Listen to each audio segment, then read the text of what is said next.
Fala, investidor da análise, tudo bem?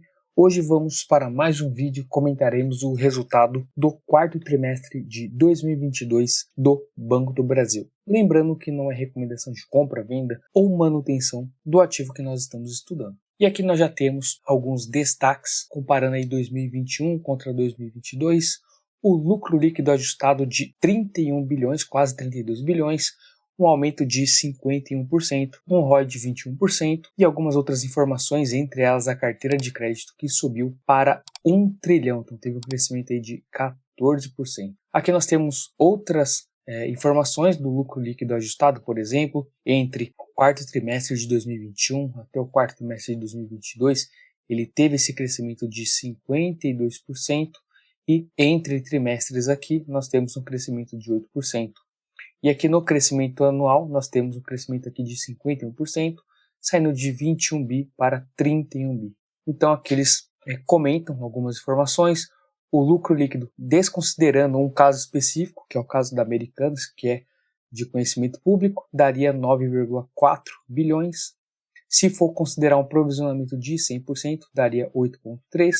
E a PSLD, que foi o que eles provisionaram, que foi 50% do caso, foi de 788 milhões. Então, aqui nós temos o resultado baseado nisso. Logo, temos que ter em mente que o Banco do Brasil ainda terá que provisionar o resto, pois, de acordo com a situação da Americanas, é muito provável que ela não vá realizar o pagamento dos créditos e o banco tenha que dar baixa nesse crédito, logo tendo que provisionar mais aí 788 milhões.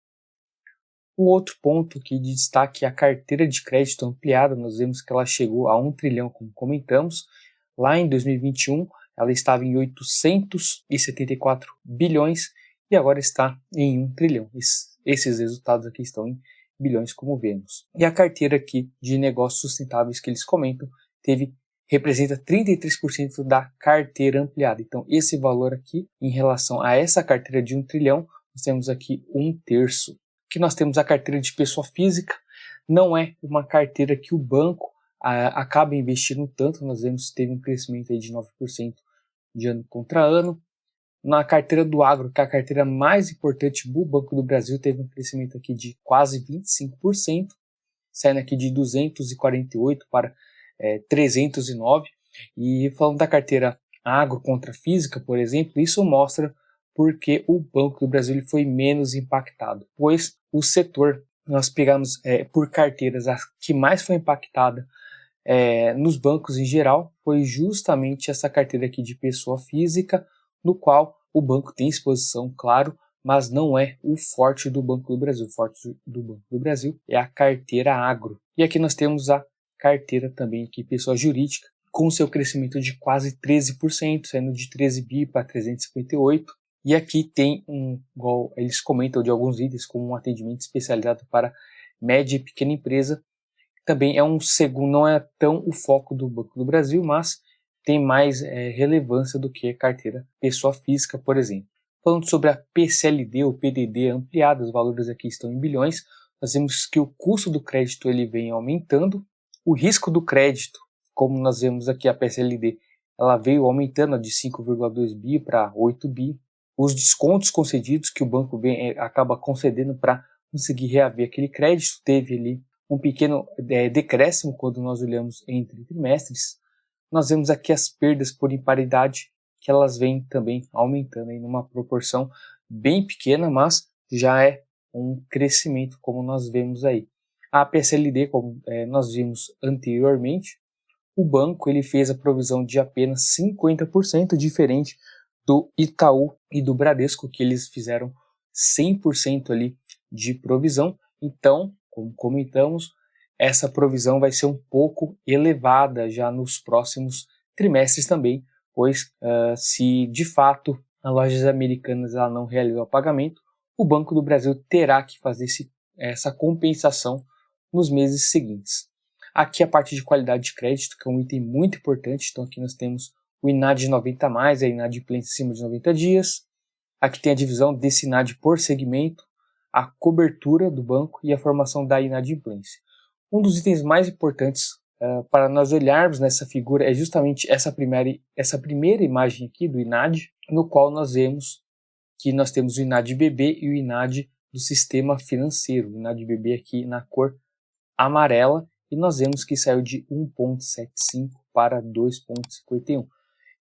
Teve um acréscimo considerável, se nós contarmos aqui, quase um ponto percentual, porém ainda é uma inadimplência menor do que os seus pares, mostrando uma qualidade do crédito de fato ao comparar com os seus concorrentes.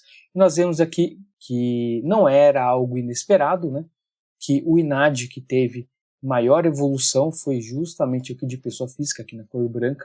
Nós vemos saindo de 3,31 para 5,44. Então teve um acréscimo bem relevante. E aí mostra, por exemplo, porque Bradesco e Santander eles acabaram sendo bancos mais impactados do que, por exemplo, o Itaú e o Banco do Brasil, já que esses dois bancos, Bradesco e Santander, eles têm uma exposição maior à pessoa física em relação à pessoa jurídica e o agro.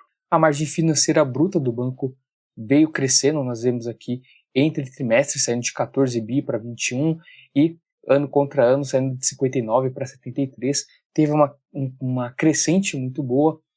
As receitas com operações de créditos também subiram de 22 para 30 bi, resultado de tesouraria no qual apenas o Itaú também conseguiu um resultado positivo, mas foi um resultado que já veio minguando agora no quarto trimestre de 2022, e nós vemos que o Banco do Brasil ele vem aí numa crescente, isso acaba ajudando a margem financeira como um todo. As despesas financeiras elas começaram a estabilizar e as despesas de captação também começaram a estabilizar, então são dois pontos também positivos para o Banco do Brasil. Já em receitas de prestação de serviço, nós vemos aqui um leve decréscimo quando nós olhamos o trimestre anterior, e nos últimos 12 meses nós vemos esse acréscimo aqui de 8%. E já no ano contra ano, 10% de crescimento, e aqui as contas mais relevantes, que é a administração de fundos, operação de crédito e cartões de crédito e débito, tiveram crescimento quando comparamos o anual, o ano contra ano. Já a despesas administrativas é um ponto bem relevante quando falamos de Banco do Brasil. Nós vemos que o banco ele vem enxugando essas despesas, tentando controlar o máximo possível, tanto que nós vemos que nós temos um crescimento de quase 5%, e no anual nós temos um crescimento de quase 6%. Como eles comentam, o crescimento ficou abaixo da inflação, e aqui é um ponto mais positivo quando nós falamos de Banco do Brasil. O índice de eficiência do Banco do Brasil hoje é o melhor dos 4 grandes bancos. Ele saiu de 35% ali em 2021, no início de 2021, chegando a 29,9%. Nenhum dos outros bancos, tem um índice de eficiência tão bom quanto o do Banco do Brasil. Como eles comentam aqui, é o melhor da série histórica, então o banco ele nunca foi tão eficiente como ele está sendo hoje, e como eu comentei, os demais bancões eles não conseguiram um índice de eficiência tão bom quanto o Banco do Brasil. Não é à toa que o Banco do Brasil hoje ele está sendo muito bem visto pelo mercado. O índice de Basileia também está num patamar bem tranquilo, o capital principal está em 12 pontos, então é um valor aí não é um valor ruim, está bem na média, mostra que ele tem uma eficiência boa em relação ao seu capital e mostra que o banco está trabalhando muito bem nessa questão. Nós temos aqui as projeções corporativas do banco. Nós vemos que ele foi muito bem em atingir o guidance. Nós vemos aqui, por exemplo, carteira de crédito, ele conseguiu atingir, pessoas físicas ficou abaixo, mas, por exemplo, empresas e agro foi onde ele cresceu bastante, que é mais o foco do Banco do Brasil, por exemplo, aqui nessa questão do agronegócio.